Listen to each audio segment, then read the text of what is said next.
بسم اللہ الرحمن الرحیم۔ یہ قصہ نمبر 1 ہے حضرت یوسف علیہ السلام کے حوالے سے۔ سب دوستوں سے گزارش ہے کہ ایک بار درود شریف پڑھ لیں۔ ایک بار درود شریف پڑھنے سے اللہ 10 مرتبہ رحمت فرماتے ہیں۔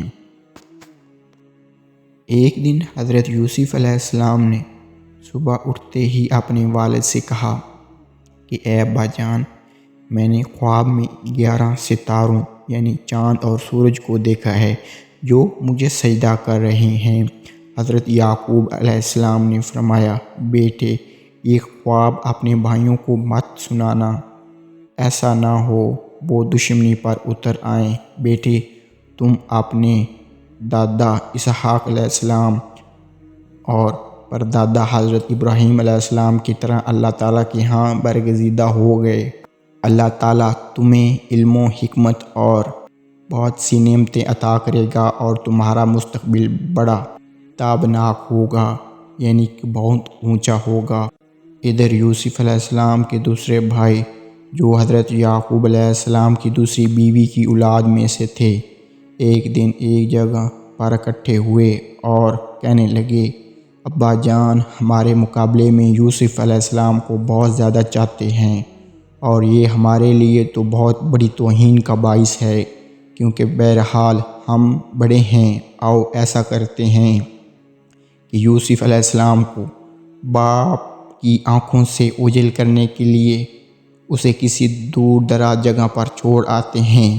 اس طرح ابا جان اس کی غیر موجودگی میں ہمیں اہمیت دینے لگیں گے۔ یہ طے کرنے کے بعد وہ حضرت یعقوب کے پاس آئے اور کہنے لگے، ابا جان کیا وجہ ہے کہ آپ یوسف علیہ السلام کے بارے میں ہم پر اعتماد نہیں کرتے اور اسے ہمارے ساتھ آنے جانے سے کیوں روکتے ہیں؟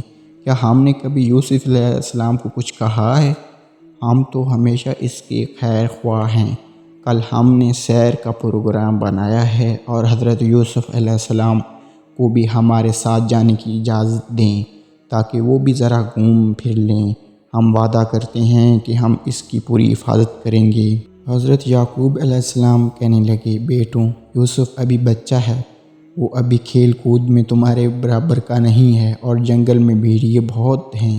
مجھے ڈر ہے کہ تم اپنی کھیل کود میں ایسے مگن نہ ہو جاؤ کہ اسے اکیلا چھوڑ دو اور خدا نہ کرے اسے کوئی نقصان پہنچے۔ بیٹے کی سیانی ہنستے ہوئے بولے، کہا ابا جان آپ نے ہمیں اتنا پختہ ناپختہ سمجھ رکھا ہے، اگر ہمارے ہوتے ہوئے یوسف علیہ السلام کو بھیڑیے اٹھا لے جائیں تو ہم کس کام کے؟ ایسا کبھی نہیں ہو سکتا۔ اس طرح انہوں نے حضرت یعقوب علیہ السلام کو یعنی کہ اپنے والد کو منا لیا اور حضرت یوسف علیہ السلام کو ساتھ لے جانے میں کامیاب ہو گئے۔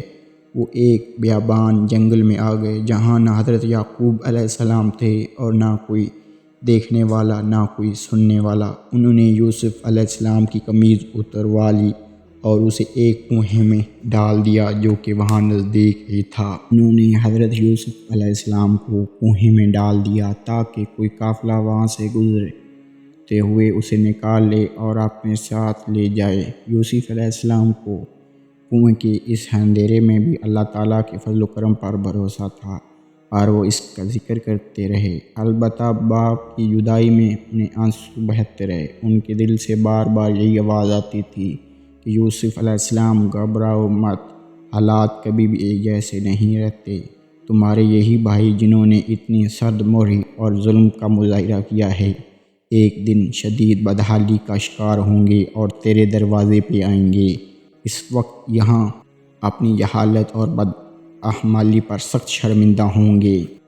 شام ہوئی تو بھائی گھر لوٹے اور مگرمچھ کے آنسو بہاتے ہوئے حضرت یعقوب علیہ السلام سے کہنے لگے، ابا جان ہم بالکل سچ کہہ رہے ہیں، ہم دوڑیں لگا رہے تھے اور یوسف علیہ السلام کو اپنے سامان کے پاس چھوڑ گئے تھے۔ جب ہم واپس آئے تو یوسف کو دیکھا تو بھیڑیے لے کر جا رہے تھے۔ ابو آپ ہماری بات کا یقین نہیں کریں گے اور یہی کہیں گے کہ ہم جھوٹ بول رہے ہیں۔ یہ دیکھیے یوسف کی خون سے آلودہ قمیض اپنے ساتھ لے آئے ہیں۔ حضرت یعقوب علیہ السلام بہت رنجیدہ ہوئے اور فرمایا ایسا نہیں ہے کہ بلکہ تم نے کوئی چال چلی ہے، بہرحال صبر کے علاوہ اور میں کیا کر سکتا ہوں، اللہ تعالیٰ میری مدد کرے گا۔ ادھر ایک قافلہ وہاں آ کر پانی کی تلاش کرنے والے کنویں کی طرف آ نکلا۔ اس نے ڈول کنویں میں ڈالا۔ یوسف علیہ السلام نے ڈول کو پکڑ لیا اور